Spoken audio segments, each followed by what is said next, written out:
It was the 18th he left. On Monday the 22nd at 11 in the morning, I received a personal email saying there's an issue that's going to break. We didn't have any idea what that issue was.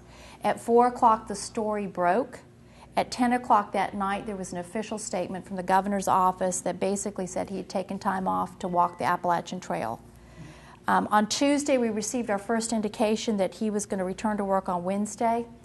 I've done crisis communication. When I was at Advantica, which was Denny's, Quincy's, El Pollo Loco, Coco's, Caro's, JoJo's, Jeremiah's, and Split Pea, I came in after the Denny's lawsuit, and it was a racial lawsuit, and I came in as using my lawyer hat, and then I grew into 4 vice president positions.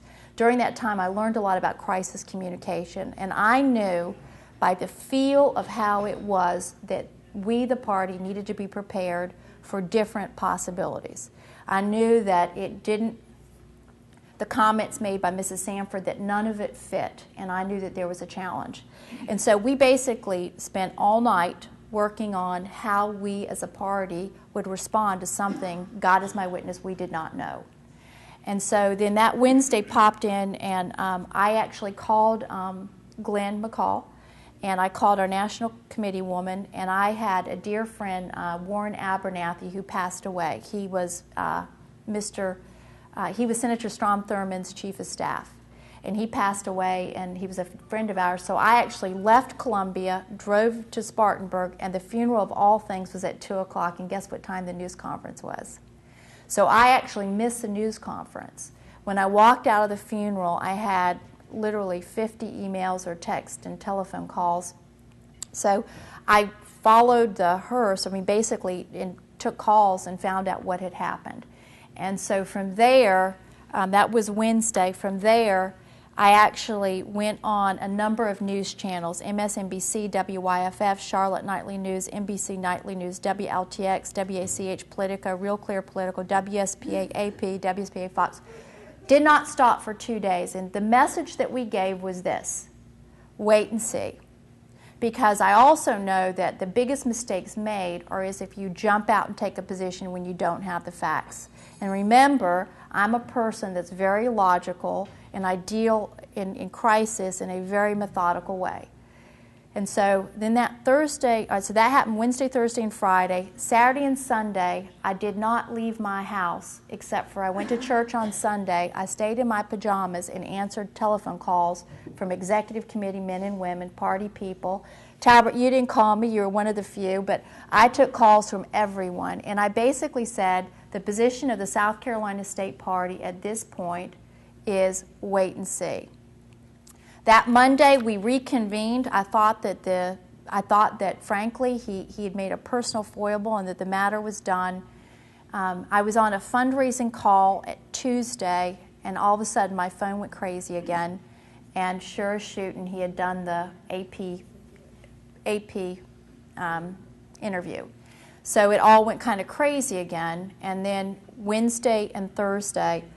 Now this is the problem, and I want you all to understand it because most people out there don't understand it. The rules of the party say if you send out a piece of mail notifying of an executive committee meeting, it takes 5 days. So that's Wednesday, Thursday, Friday, Saturday. We tried to figure out if we could actually move it to Saturday so that we could have a meeting in the light of day so that everyone could see what we were talking about. We would take our vote in a private session. But guess what weekend that was, folks? It was the 4th of July. And that was a bit of a problem because we have to have a quorum in order to get our team together. And so what we decided to do, and it was done, again, as honorably as I can tell you it could have been done, we did a called meeting, and we basically did the following. I took them through the exact sequence that I gave you. And we said, the goal tonight is that the Republican Party needs to come out of this with one unified voice. Do you all vote that we come out with one unified voice? And it was almost unanimous. I think it was, well, I don't need to tell you votes, but it was almost unanimous. One abstention, I think everyone else, or one, but everyone said we need to have one voice. Then the second question is, do you want to stay the course? and they basically said, no, we think that we need to take an action. And then we gave 3 choices: an action of support of the governor, an action of censure. And I'm going to read you the censure language because I think you all need to know exactly what was said, because of course the press didn't exactly cover it properly. And yeah, and then we said resignation. And out of the chute, and this really didn't deviate a lot, out of the chute about 20 people, the lion's share said censure. And I have really bad eyes, and I did not always have bad eyes. But the censure basically says, hold tight. While I'm looking for that, let me just tell you, we took 4 votes, and only two people actually changed their vote. Okay, so it just goes to tell you, people were so ensconced in what they believed. And the censure, and I'm not sure if this is the actual version, but it's close to this. Whereas the South Carolina Republican Party adopts this resolution of censure as a unified expression of the party's opinion in the recent matter relating to Governor Marshall Clement Sanford Jr. Whereas the South Carolina Republican Party adheres to a core set of principles and beliefs primarily but not exclusively expressed in our platform. Now I want to read you what section in our platform we took this from, so you all don't think that we were just, everything we do really relates to the platform. And it says, the South Carolina Republican Party recognizes that American democracy is built upon our faith and confidence in the goodness and capacity of our citizens. The party expects our public officials to live within the confines of principle, virtue, and law. Our state and nation cannot long survive without such standards. As James Madison, the father of the Constitution himself, said, we have staked the whole future of American civilization not upon the power of government, far from it. We have staked the future of all of our political institutions upon the capacity of mankind for self-government,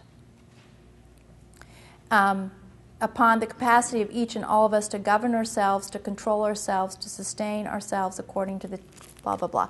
So we actually took it from the party rules. And it says, whereas the revelations regarding Governor Sanford's private and public conduct demonstrate failure to act in accordance with these core principles and beliefs. Whereas Governor Sanford's conduct, in addition to falling below the standards expected of Republican elected officials, has breached the public's trust and confidence in his ability to effectively perform the duties of his office. Whereas a formal admonishment of the South Carolina Republican Party is appropriate and necessary, and barring further revolutions will be the party's last word on the matter. Therefore, be it resolved, the South Carolina Republican Party does censure Governor Mark Sanford for his recent conduct. So that was what was actually issued. Some of you have stopped me in the front and said, how did that come about? And it came about through what I think is transparent, open, and honest. We were, Sherry Few was on that call.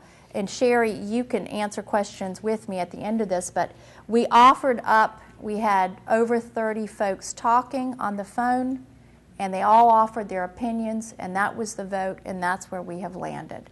Talbert, those were the 2 issues that you'd asked me to go over in depth, and I've tried to do that. I've tried to give you all a sense of where we are on our day-to-day action. I've invited you all to participate by filling out our sheet and giving us an idea where you want to interplay. And